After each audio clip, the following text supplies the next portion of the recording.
Some years ago, I got into a conversation with an acquaintance about 9/11 conspiracy theories. I made a dismissive comment about these elaborate attempts to argue that the destruction of the Twin Towers was somehow an inside job. How bizarre, I snickered. But my acquaintance wasn't laughing. Instead, he replied, there actually is good evidence that 9/11 was an inside job. Oh yeah? Good evidence? I snorted. Like what? Whoa, wrong question. The next several minutes were a blur of references to nanothermite traces in the collapse pattern of the rubble, shady foreign interests and labyrinth political motivations. 30 seconds into it and I was all but lost. Fast forward 15 minutes, and as our conversation wound down, I'd been buried with a pile of arguments and truth claims that I couldn't begin to refute. For starters, what is nanothermite anyway? Actually, never mind, I'm not really that interested. And that's the problem. You see, while this fellow had dumped a bunch of arguments and lines of evidence and truth claims on me, none of it budged me 1 inch. In fact, it's worse than that. If anything, after listening to this guy for 15 minutes, I ended up thinking 9/11 conspiracy theories are even crazier than before. How is that? How is it that hearing arguments for a view, arguments which you can't even refute, can make you think the view is crazier than you thought before?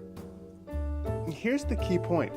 Arguments and evidence can provide a powerful basis to persuade somebody to adopt a particular view, but only if that person already considers the view in question to be a live option, one that could plausibly be true. A plausibility structure is that set of beliefs by which one evaluates truth claims as plausible or implausible. And so the person's plausibility structure needs to be open to the view in question as being a real possibility. Think about it like this.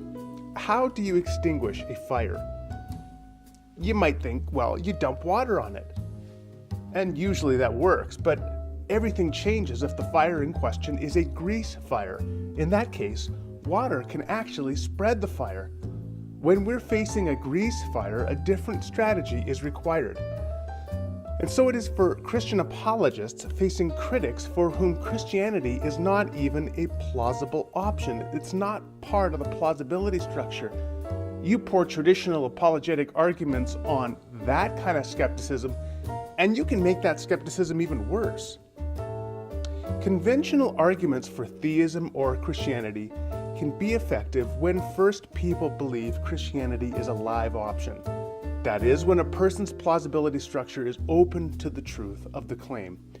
But if they consider theism or Christianity crazy, ridiculous, utterly implausible, if they view it the way I viewed 9/11 conspiracy theories, then arguments, unanswerable arguments, even good unanswerable arguments, may leave the apologist worse off than when they started. C.S. Lewis recognized this problem in his book Miracles, when he described the modern critic's skepticism toward the Apostles' Creed. And he wrote this: "When once a man is convinced that Christianity in general implies a local heaven, a flat earth, and a God who can have children, he naturally listens with impatience to our solutions of particular difficulties and our defenses against particular objections. The more ingenious we are in such solutions and defenses, the more perverse we seem to him." Ain't that the truth?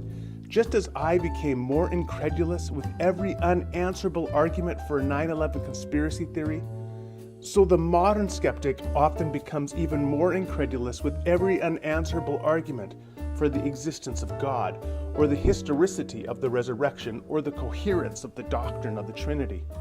The more ingenious we are in such solutions and defenses, the more perverse we seem to him. So what's the solution? Well, in closing, I'll make 2 points. First, we need to read the situation. We need to become better at reading where people are at, discerning whether they are open to a genuine conversation. For example, is the person mocking Christianity? Are they comparing belief in God to belief in Santa Claus or a flying spaghetti monster? If they are, it may not be worth your while to segue into your favorite argument for God's existence just yet. That brings me to the second point. Be patient. Plausibility structures can and do change, but they tend to change slowly. If I find 9/11 conspiracy theories crazy, one 15-minute conversation is probably not going to change my mind. And if a person believes Christianity is as crazy as that, you likely won't change their mind either. But you can make a difference bit by bit by raising questions and introducing new perspectives slowly over time. As Greg Koukl has said, it's like putting a pebble in a person's shoe.